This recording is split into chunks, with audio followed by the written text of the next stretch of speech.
दोस्तों नमस्कार, ये है मार्गदर्शन फॉर सिविल सर्विसेज। मैं अनुराग चौधरी। दोस्तों टीजीटी पीजीटी भूगोल रिमाइंडर श्रृंखला के अंतर्गत इस वीडियो में प्रस्तुत है आर्थिक भूगोल यानी इकोनॉमिक ज्योग्राफी के अंतर्गत संसाधन और उनका वर्गीकरण तथा मृदा संसाधन से संबंधित महत्वपूर्ण प्रश्नों का इम्पॉर्टेंट रिवीजन नोट्स, जो आपके आगामी विभिन्न परीक्षाओं जैसे TGT PGT, ELT grade, government inter college प्रवक्ता, गवर्नमेंट डिग्री कॉलेज, उच्चतर शिक्षा असिस्टेंट प्रोफेसर, केंद्रीय विद्यालय संगठन और नेट जेआरएफ आदि परीक्षाओं के लिए बहुत ही उपयोगी है। तो आइए शुरू करते हैं आर्थिक भूगोल से संबंधित महत्वपूर्ण प्रश्नों को। सबसे पहले आइए संसाधन और उनके वर्गीकरण से संबंधित प्रश्नों को देख लेते हैं। दोस्तों पहला प्रश्न है, उपलब्धता के आधार पर संसाधनों का सही वर्गीकरण कौन सा है? तो देखिए, सर्वसुलभ, सामान्य सुलभ और दुर्लभ। आप जान लीजिए, उपलब्धता के आधार पर संसाधनों को 3 प्रकारों में वर्गीकृत किया जा सकता है: सर्वसुलभ, सामान्य सुलभ और दुर्लभ। दोस्तों आप जान लीजिए कि जिम्मरमैन ने प्राकृतिक संसाधनों को 4 भागों में बांटा है: सर्वसुलभ, सामान्य सुलभ, विरल दुर्लभ और एकल या अद्वितीय या अनन्य। अगला प्रश्न है, मनुष्य का ज्ञान ही सबसे बड़ा संसाधन है, ये कथन किसका है? बहुत ही महत्वपूर्ण प्रश्न है और ये केवल भूगोल में ही नहीं बल्कि आप किसी भी निबंध या अन्य उद्धरण देने में इस जो है कथन का भी प्रयोग कर सकते हैं कि मनुष्य का ज्ञान ही सबसे बड़ा संसाधन है। ये जिम्मरमैन और मिचेल का कथन है। दोस्तों आप जान लीजिए कि मानव समाज के विभिन्न उद्देश्यों और आवश्यकताओं की पूर्ति अथवा किसी कठिनाई का निवारण करने वाले या निवारण में योगदान देने वाले आश्रय या स्रोत को संसाधन की संज्ञा दी जाती है। जिम्मरमैन और मिचेल ने लिखा है कि मनुष्य का ज्ञान ही सबसे बड़ा संसाधन है। अगला प्रश्न है, अप्रयुक्त, अप्रयोजनीय, संभाव्य और अपरिवर्धनीय में से किसे जिम्मरमैन द्वारा प्रस्तुत संसाधन वर्गीकरण में शामिल नहीं किया गया है? तो उत्तर है अपरिवर्धनीय को। दोस्तों जिम्मरमैन ने प्रयोग के आधार पर संसाधनों को 4 भागों में बांटा है: अप्रयुक्त संसाधन, अनुपयोगी अथवा अप्रयोजनीय संसाधन, संभाव्य संसाधन और गुप्त संसाधन। अगला प्रश्न है, आर्थिक भूगोल किस विषय की शाखा है? तो आर्थिक भूगोल मानव भूगोल की एक शाखा है। जन सामान्य के अधिकांश कार्य अर्थ प्रेरित होते हैं और आर्थिक भूगोल विश्व के विभिन्न क्षेत्रों के आर्थिक तंत्र, कृषि, पशुचारण, खनन, उद्योग, सेवाएं और आर्थिक विकास की प्रक्रिया, विकास स्तर और उसके संबंध में भूवैन्यासिक संगठन का अध्ययन करता है। अगला प्रश्न कथन और कारण से संबंधित है। कथन है कि संरक्षण का अर्थ प्राकृतिक संसाधनों की सुरक्षा और अनुप्रयोग है। कारण है कि संरक्षण संसाधनों की मनुष्य के लिए सर्वाधिक संभव लंबी समय अवधि के लिए निरंतर आपूर्ति को सुनिश्चित करता है। तो यहाँ पर आप देखिए, ए गलत लेकिन आर सही है। दोस्तों आप जान लीजिए कि संसाधन के संरक्षण का अर्थ संसाधनों का अनुप्रयोग नहीं है। संरक्षण का अर्थ सदैव संसाधनों के अभिष्ट उपयोग से होता है। अगला प्रश्न है, संसाधन संरक्षण का आशय क्या है? तो संसाधनों का विवेकपूर्ण उपयोग दोस्तों ये संसाधन संरक्षण कहलाता है। मानव सभ्यता के विकास के लिए संसाधनों की पर्याप्त उपलब्धता अनिवार्य है, लेकिन विकास एक निरंतर प्रक्रिया है, इसलिए ये जरूरी है कि संसाधनों की उपलब्धता निरंतर बनी रहे। लेकिन पृथ्वी पर उपलब्ध साधन जो संसाधन है वो सीमित हैं, इसलिए ये जरूरी है कि संसाधनों का उपयोग जो है वो विवेकपूर्ण ढंग से किया जाए। अगला प्रश्न है, अप्रयुक्त संसाधन, अप्रयोजनीय संसाधन, संभाव्य संसाधन और गुप्त संसाधन में से कार्बन डाइऑक्साइड किस प्रकार का संसाधन है? तो उत्तर है संभाव्य संसाधन। दोस्तों बहुत ही महत्वपूर्ण है, कार्बन डाइऑक्साइड को संभाव्य संसाधन कहा जा सकता है क्योंकि कार्बन डाइऑक्साइड एक प्रकार का संभाव्य संसाधन है। हो सकता है कि भविष्य में हम कोई ऐसी तकनीक विकसित कर लें जिससे कार्बन डाइऑक्साइड का मानव हित में प्रयोग किया जा सके। अगला प्रश्न है दोस्तों, संसाधन होते नहीं बनते हैं, ये कथन किसका है? तो उत्तर है ये जिम्मरमैन का कथन है कि संसाधन होते नहीं बनते हैं। आप जान लीजिए दोस्तों, कोई भी संसाधन होता नहीं है बल्कि बनता है और उसमें मानव ज्ञान महत्वपूर्ण होता है। अगला प्रश्न है, संसाधन के प्रकार और उदाहरण का सुमेलन करना है। नव्यकर्णी संसाधन में मिट्टी है, अनव्यकर्णी में थोरियम, पुनर्चक्री में सीसा और एकल में क्रायोलाइट। तो ये संसाधन का प्रकार और उनका सुमेलन है। अगला है एकल संसाधन क्या है, तो उत्तर है एकल संसाधन दोस्तों ये आपका क्रायोलाइट है। याद रखिएगा, क्रायोलाइट आपका एकल संसाधन है। अगला प्रश्न है ध्रुवीय क्षेत्र और उष्ण मरुस्थलीय क्षेत्र शामिल हैं किसमें, तो संसाधनों के अल्प विकास प्रदेश के अंतर्गत ध्रुवीय और उष्ण मरुस्थलीय क्षेत्र शामिल होते हैं। दोस्तों ध्रुवीय क्षेत्र और उष्ण मरुस्थलीय क्षेत्र संसाधनों के अल्प विकास प्रदेश हैं, क्योंकि ध्रुवीय क्षेत्रों में अधिकांश भाग में जो है बर्फ से ढका हुआ क्षेत्र होता है और उष्ण मरुस्थलीय क्षेत्र एक तो अनुपजाऊ होता है, दूसरा बालू से निर्मित होता है, गर्मी भी बहुत होती है। इसलिए ध्रुवीय क्षेत्र और उष्ण मरुस्थलीय क्षेत्र ये संसाधनों के अल्प विकास प्रदेश में शामिल हैं। अगला है वन, कोयला, पेट्रोलियम और ताप विद्युत में से नवीकरणीय संसाधन कौन से हैं, तो वन जो हैं वो नवीकरणीय संसाधन हैं। वे संसाधन जिन्हें दीर्घकाल तक प्रयोजनीय रखा जा सकता है और जो परिवर्धनीय हैं, जिनमें गुण वृद्धि की जा सकती है, नव्यकरणीय संसाधन कहलाते हैं। वन, उत्पादक भूमि, धरातली जल संसाधन, मछली, जंगली जीव आदि इसमें शामिल हैं। अगला प्रश्न है कृषि लायक भूमि किस संसाधन कोट की है, तो ये सामान्य सुलभ में आती है। पेट्रोलियम, प्राकृतिक गैस, मोनाजाइट और अभ्रक में से कौन सा एक सागरी संसाधन नहीं है, तो याद रखिएगा अभ्रक जो है वो सागरी संसाधन नहीं है। अगला प्रश्न है आरएफ डासमैन के अनुसार आपूर्ति के आधार पर किए गए संसाधन वर्गीकरण में वनस्पति कौन सा संसाधन है आपको बताना है, तो उत्तर है रिन्यूएबल संसाधन यानी नवीकरणीय योग्य।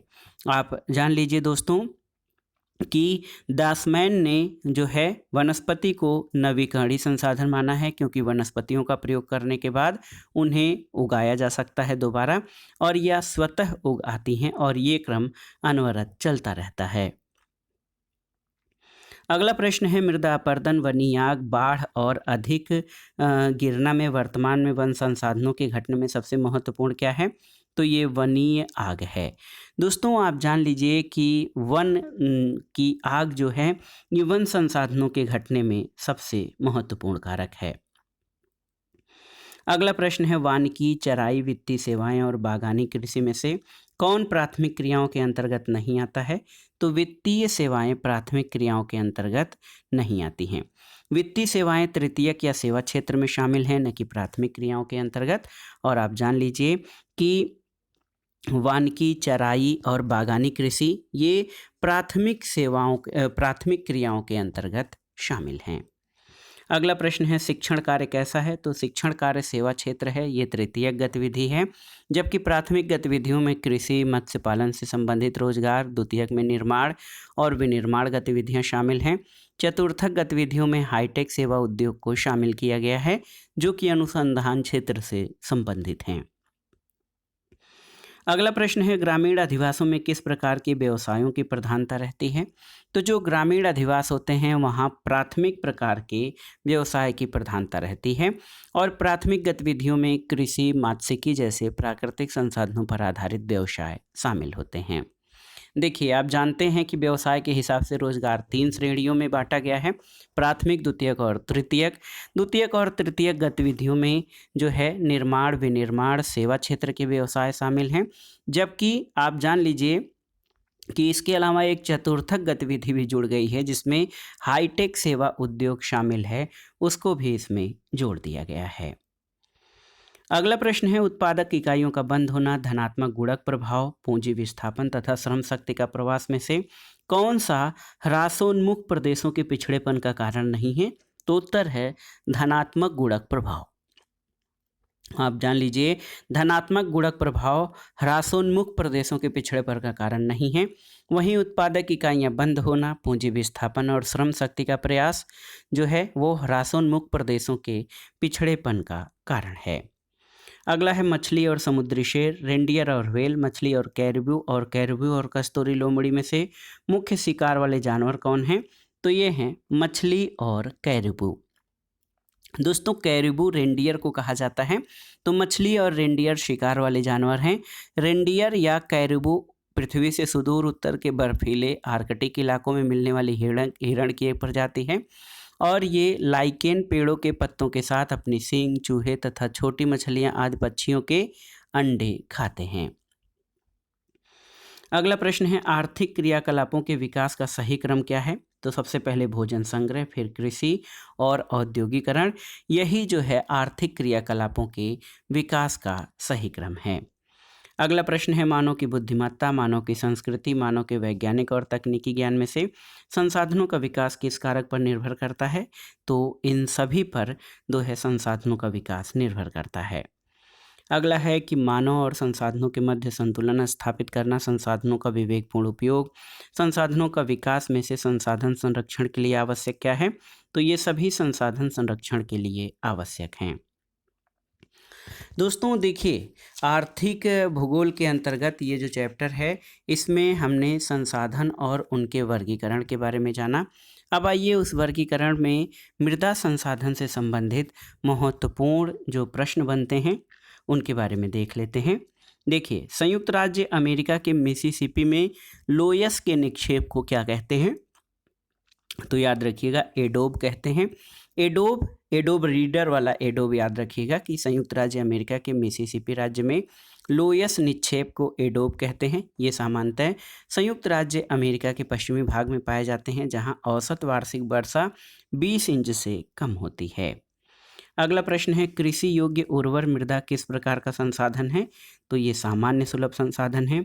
चीन की मिट्टी मुख्यतः है, तो ये चीन की मिट्टी मुख्यतः लोयस और जलोढ़ है। अगला प्रश्न है लैटराइट मिट्टी किसके कारण बनती है? तो लैटराइट मिट्टी अपक्षयण के कारण बनती है। अगला प्रश्न है दोमट मिट्टी किसे कहते हैं? तो दोमट मिट्टी उसे कहते हैं जिसमें बालू के कणों का अनुपात अधिक और मृत्तिका की मात्रा कम होती है। अगला है बलुई, चिकनी और दोमट मृदा से पौधों की उपज के लिए कौन सी मृदा सबसे अच्छी होती है? तो दोमट मृदा दोस्तों ये सबसे अच्छी होती है क्योंकि इस मृदा में मृत्तिका, बालू और गाद तीनों का मिश्रण होता है और ये पौधों की उपज के लिए सबसे उपयुक्त मृदा है। अगला प्रश्न कथन और कारण से संबंधित है। कथन है कि वन विनाश से मृदा अपरदन तीव्र गति से होता है, बिल्कुल सही है। और कारण है कि तीव्र मृदा अपरदन द्वारा नदियों में बाढ़ आती है। दोस्तों ए और आर दोनों सही हैं लेकिन आर ए की सही व्याख्या नहीं करता है। अगला प्रश्न है दोस्तों सबसे पहले किस देश का मृदा वर्गीकरण संपूर्ण रूप से 1938 में प्रकाशित हुआ था? तो उत्तर है संयुक्त राज्य अमेरिका का। दोस्तों याद रखिएगा सबसे पहले संयुक्त राज्य अमेरिका के वैज्ञानिक C.F. मारवुत ने वर्ष 1938 में मृदा वर्गीकरण के व्यापक तंत्र की योजना प्रस्तुत करके विश्व की मिट्टियों का विभिन्न आधारों पर वर्गीकरण किया था। अगला प्रश्न है एक उपजाऊ मिट्टी में शामिल होता है क्या? आपको बताना है कि एक उपजाऊ मिट्टी में क्या चीज़ें शामिल होती हैं। तो दोमट और खादर मिट्टी उपजाऊ मृदा में शामिल होती है। अगला प्रश्न है कौन सी मृदा का विकास कम वर्षा वाले रवेदार आग्नेय चट्टान क्षेत्र में होता है? तो ये है काली मृदा। दोस्तों आप जान लीजिए काली मृदा का विकास कम वर्षा वाले रवेदार आग्नेय चट्टान तंत्र में होता है। काली मिट्टी का निर्माण लावा के ठंडा होकर निर्मित चट्टानों के जो है टूट फूट से होता है और काली मिट्टी को चेरनोजम मिट्टी या स्वतः जुताई वाली मिट्टी भी कहा जाता है। अगला प्रश्न है पॉटजोल, लेटराइट, चेरनोजिम और पेडोकल में किसे काली पृथ्वी मृदा कहते हैं? तो चेरनोजम को काली मृदा कहते हैं। अगला प्रश्न है दोस्तों सामान्यतः मृदा में कितने प्रतिशत खनिज पदार्थ तथा जल का प्रतिशत मिलता है? तो सही उत्तर है खनिज पदार्थ 45 और जल 25% का मिश्रण सामान्य मृदा में मिलता है। अगला प्रश्न है बलुई, दोमट, चिकनी और भूरी मृदा में पौधों की उपज के लिए कौन सी मृदा सबसे अच्छी है? तो दोमट मृदा सबसे अच्छी है। अगला प्रश्न है पिंडित लावा के अपक्षयण से कौन सी मृदा बनती है? तो काली मिट्टी या पिंडित लावा के अपक्षयण से काली मृदा बनती है। और बहुत ही महत्वपूर्ण है दोस्तों आप जान लीजिए काली मिट्टी का निर्माण पिंडित लावा के अपक्षय और ज्वालामुखी लावा से होता है। इसकी जल धारण क्षमता बहुत अधिक होती है और ये बिना सिंचाई के अधिक समय तक इसमें फसल नहीं सूखती है। इसमें लौह अंश की मात्रा भी अधिक होती है और दक्कन का पठारी क्षेत्र इसी मृदा से निर्मित है। अगला प्रश्न है, मरुभूमि बनने को रोकने के लिए हमें किसके निम्नीकरण को रोकना चाहिए? तो उत्तर है भूमि के। याद रखिएगा दोस्तों, आप जान लीजिए कि मरुभूमि को रोकने के लिए या मरुस्थल बनने से रोकने के लिए हमें भूमि के निम्नीकरण को रोकना चाहिए। भूमि के निम्नीकरण को रोकने के लिए वृक्षारोपण, जानवरों द्वारा चराई को नियंत्रित करना और सिंचाई की वैज्ञानिक विधियों का प्रयोग किया जाना चाहिए और छोटे छोटे बांध बनाकर जल संरक्षण करना चाहिए। अगला प्रश्न है, मिट्टियों में से कौन शंकुधारी वनों में पाई जाती है? तो पाडशोल या पॉडजोल मृदा दोस्तों ये शंकुधारी वनों में पाई जाती है। इस मिट्टी में पोटाश, चूना और फास्फोरस का अभाव और जीवांश की कमी पाई जाती है और इस प्रकार की मिट्टी का विस्तार कश्मीर से लेकर अरुणाचल प्रदेश तक पर्वतीय भागों में है और ये मृदा सामान्यतः अम्लीय प्रकृति की होती है। साथ साथ इस मृदा में गहराई कम तथा सरंध्र युक्त जो है होती है और इस मृदा संबंधित अध्ययन को पैडोलॉजी कहा जाता है और ये इस मृदा में पौधों की वृद्धि सामान्यतः 6 से 7 pH मान वाले मृदा में होती है। अगला प्रश्न है, मृदा निक्षालन से व्यापक प्रभावित है कौन सा प्रदेश? तो उष्णार्ध प्रदेश जो है मृदा निक्षालन से सर्वाधिक प्रभावित है। दोस्तों मिट्टी या मृदा खनिज या जैव तत्वों का गत्यात्मक प्राकृतिक मिश्रण है। यह एक नवीकरण अयोग्य संसाधन माना जाता है क्योंकि इसके निर्माण में लंबी अवधि लगती है और इस क्षेत्र में जो है निक्षालन क्रिया होती है जिससे लैटराइट मिट्टी का निर्माण होता है जिसमें ह्यूमस की कमी होती है। अगला प्रश्न है, दोषयुक्त सिंचाई पद्धति के कारण होने वाला प्रदूषण कहलाता है क्या? तो मृदा निक्षालीकरण कहलाता है। एरिडोसॉल्स, एल्फीसॉल्स, वर्टिसॉल्स और एंटीसॉल्स में से राजस्थान की किस मृदा में क्ले बहुत अधिक पाई जाती है? तो वर्टिसॉल्स दोस्तों ये जो है मृदा इसमें क्ले बहुत अधिक मात्रा में पाई जाती है। ये बहुत ही महत्वपूर्ण प्रश्न है। अगले प्रश्न पर आते हैं दोस्तों, समोच्च रोखी जुताई, नहरों द्वारा सिंचाई, नियंत्रित पशुचारण तथा फसल चक्रीकरण में से कौन सा एक मृदा संरक्षण की विधि नहीं है? तो नहरों द्वारा सिंचाई ये मृदा संरक्षीकरण की विधि नहीं है। दोस्तों मृदा संरक्षण के अंतर्गत वे सभी उपाय शामिल हैं जो मृदा को अपरदन से बचाते हैं और उसकी उर्वरता को शामिल या बचाए रखते हैं। अगला प्रश्न है, फसल के लिए उपयुक्त बनाने के लिए किस प्रकार की मिट्टी का इलाज जिप्सम यानी कैल्शियम सल्फेट से किया जाता है? तो क्षारीय मृदा। दोस्तों क्षारीय मृदा जो है उसका इलाज जिप्सम से किया जाता है। खड़ीन क्या है? तो जल संरक्षण की एक तकनीक है और इसका प्रयोग मुख्यतः थार मरुस्थलीय क्षेत्र में होता है जिसके माध्यम से थार क्षेत्र में जल संचय करके कृषि कार्य किया जाता है। अगला प्रश्न है, मृदा अपरदन घटाता है, मृदा प्रदूषण रोकता है, सिंचित भूमि में वृद्धि करता है और नदियों में अवसादीकरण कम करता है। इसमें से जल संग्रहण क्षेत्र प्रबंधन में कौन सा लाभ नहीं मिलता है? तो नदियों में अवसादीकरण कम करता है, ये जल ग्रहण क्षेत्र प्रबंधन का लाभ नहीं है। अगला प्रश्न है, कथन है, देखिए 3 कथन है कि मिट्टी में जीवांश वर्धन मिट्टी संरक्षण का अभिन्न अंग है, बिल्कुल सही है। आवरण फसलों का उपयोग आवश्यक है, सही है। नहरी सिंचाई मिट्टी संरक्षण का प्रभावी उपाय है, सही नहीं है। इनमें से मृदा संरक्षण के लिए कौन आवश्यक है? तो 1 और 2 आवश्यक हैं मृदा संरक्षण के लिए। यहाँ पर देखिए कथन दिए गए हैं, रेगड़ मिट्टी ग्रेनाइट के अपक्षय से निर्मित होती है। लैटराइट मिट्टी मौसमी वर्षा वाले उष्णकटिबंधीय क्षेत्रों की विशिष्ट मिट्टी है। लाल मिट्टी लौह ऑक्साइड से उत्पन्न होती है और पर्वतीय मिट्टी मोटी और परिपक्व होती है। इनमें से कौन से कथन सही हैं? तो कथन 2 और 3 आपके सही हैं कि लैटराइट मिट्टी मौसमी वर्षा वाले उष्णकटिबंधीय क्षेत्रों में निक्षालन से बनती है और लाल मिट्टी में लौह ऑक्साइड का अंश पाया जाता है। अगला प्रश्न है, उर्वरता बढ़ना, मृदा का अपरदन रोकना और फसलों में हेरफेर करना मृदा संरक्षण के लिए हमें क्या करना चाहिए? तो मृदा संरक्षण के लिए ये सभी गतिविधियां की जानी चाहिए। अगला प्रश्न है कपास तथा गन्ना उत्पादन के लिए लौह, मैग्नीशियम के कार्बोनेट, कैल्शियम तथा एल्यूमिनियम की प्रचुरता, नाइट्रोजन, फास्फोरस, पोटेशियम और ऑर्गेनिक तत्व की प्रचुरता और शुष्क ऋतु में बड़ी दरारों का विकास में से कौन सी विशेषता काली मिट्टी की नहीं है? तो काली मिट्टी में दोस्तों नाइट्रोजन, फास्फोरस, पोटेशियम और ऑर्गेनिक तत्व की प्रचुरता ये नहीं पाई जाती है। अगला प्रश्न है और आज की वीडियो का आखिरी प्रश्न है कि कथन है कि परत अपरदन से गहरी नालियाँ बनती हैं। चीका मिट्टी के कण बहुत महीन होते हैं। काली मिट्टी को रूसी भाषा में चरनोजम कहा जाता है। ज्वालामुखी क्रिया से बनने वाली मिट्टी को ज्वालामुखी मिट्टी कहा जाता है। कौन सा कथन इसमें सही है? तो देखिए, परत अपरदन से गहरी नालियाँ बनती हैं, ये कथन सही नहीं है, क्योंकि परत अपरदन से जो है ऊपरी परत, मिट्टी की ऊपरी उपजाऊ परत जो है हट जाती है और इस परत का हट जाना, जो उपजाऊ परत है, इसका अपरदन हो जाना किसान की मौत भी कहलाता है। तो दोस्तों ये था आज का वीडियो, आर्थिक भूगोल से संबंधित महत्वपूर्ण प्रश्नों का वन लाइनर रिवीजन नोट्स। इसमें हमने ऊर्जा संसाधन और उसके प्रकार के अंतर्गत मृदा संसाधन से संबंधित महत्वपूर्ण प्रश्नों को कवर किया, जो आपके आगामी परीक्षाओं के लिए बहुत ही उपयोगी हैं। आप इन प्रश्नों को तैयार कर लीजिएगा। दोस्तों वीडियो आपको कैसा लगा हमें कमेंट बॉक्स में ज़रूर बताइएगा। वीडियो को लाइक करें, शेयर करें और इस चैनल मार्गदर्शन फॉर सिविल सर्विसेज को सब्सक्राइब करें। वीडियो देखने के लिए धन्यवाद दोस्तों। नमस्कार।